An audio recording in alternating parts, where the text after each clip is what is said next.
அனைவருக்கும் வணக்கம். நம்ம பழைய வீடியோவில் என்னென்ன கிரகங்கள் இருக்குது, என்னென்ன ராசி இருக்குது, என்னென்ன நட்சத்திரங்கள் இருக்குது அப்படின்றதெல்லாம் பார்த்தோம். இந்த வீடியோவில் நம்ம பார்க்குறது என்னென்னா, நட்சத்திரங்களின் ராசி அதிபதி அப்படின்றது நம்மளுடைய தலைப்பு. இது பார்த்தீங்கன்னா, ஒவ்வொரு நட்சத்திரத்துக்கும் ஒரு கிரகத்தை அதிபதியாக நம்ம கணக்கில் எடுத்துக்கிறோம். சரிங்களா? மொத்தம் நம்ம முதலே பார்த்த மாதிரி 9 கிரகங்கள் இருக்குது.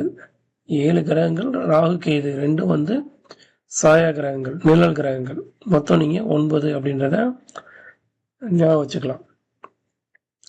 அதே மாதிரி சொன்ன மாதிரி 27 நட்சத்திரங்கள் இருக்குது.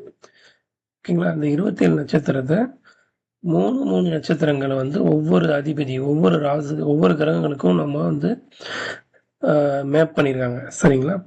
அஸ்வினி, மகம், மூலம் இதெல்லாம் கேது சம்பந்தப்பட்ட, கேது அதிபதியாக வரக்கூடிய நட்சத்திரங்கள். பரணி, பூரம், பூராடம் இது சுக்கிரனுடைய சம்பந்தப்பட்ட, சுக்கிரன் அதிபதியாக வரக்கூடிய நட்சத்திரங்கள். கார்த்திகை, உத்திரம், உத்திராடம் சூரியன் அடிப்படையில் வரக்கூடியது. ரோகிணி, அஸ்தம், திருவோணம் சந்திரன் சம்பந்தப்பட்டது. மிருகசீரிசம், சித்திரை, அவிட்டம் செவ்வாய் சம்பந்தப்பட்டது. திருவாதிரை, சுவாதி, சதயம் ராகு. புனர்பூசம், விசாகம், புரட்டாதி குரு. பூசம், அனுசம், உத்திரட்டாதி சனி. ஆயில்யம், கேட்டை, ரேவதி புதன் சம்பந்தப்பட்டது. சரிங்களா?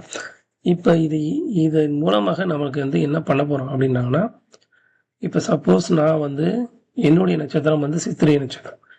அப்போ நான் சித்திரை நட்சத்திரத்தில் பிறக்கும்போது என்னுடைய முதல் ஆரம்ப தசாபுக்தி எதில் வரும்னா செவ்வாயில் ஆரம்பிக்கும். 7 வருடங்கள் செவ்வாய் திசை இருக்கும். 7 வருடங்கள் அப்படின்றத விட அதுலேயுமே ஒரு சில நம்ம போன ஜென்மத்தில் பாதி கழிஞ்சு கூட நம்ம பிறக்கலாம். அதையும் கணக்கில் கொண்டு தான் நம்மளுடைய தசாபுக்தி அமையும். ஆனால் ஆரம்ப தசை செவ்வாய் திசை. சித்திரையில் பிறந்தவங்களுக்கு செவ்வாய் வரும். பரணியில் பிறந்தா சுக்கிர திசை வரும். ஆரம்பத்தில் போக போக இந்த வரிசையின் அடிப்படையில் அடுத்தடுத்த திசைகள் வரும். இப்போ சுக்கிரன், சூரியன், சந்திரன், செவ்வாய், ராகு, குரு அப்படின்னு வரிசையாக வரும். சரிங்களா? குருக்கு அப்புறம் சனி தசை, அதுக்கப்புறம் புதன் தசை, அது மாதிரி இந்த வரிசையின் அடிப்படையில் தசாபுக்திகள் அமையும். ஓகேங்களா? இந்த நட்சத்திரங்கள் முக்கியம் நம்ம பார்க்குறது எந்தெந்த கிரகங்கள் எந்தெந்த நட்சத்திரத்தில் உட்கார்ந்துருக்கு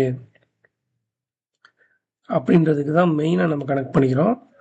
அது மட்டும் இல்லை, ஒவ்வொரு கிரகங்கள், இப்போ எக்ஸாம்பிள் ஒரு சனின்ற கிரகம் ஒரு குருன்ற நட்சத்திரத்தில் உட்கார்ந்துருக்கு அப்படின்னா சனிக்கும் குருவுக்கும் பகை கிரகமாக சொல்லப்படுது. சரிங்களா? அப்படின்ற போது அதோடைய ரியாக்ஷன் வேற மாதிரி இருக்கும். அந்த சனியோட தசை ஃபுல்லாகவே வேற மாதிரி ரியாக்ட் ஆகும்.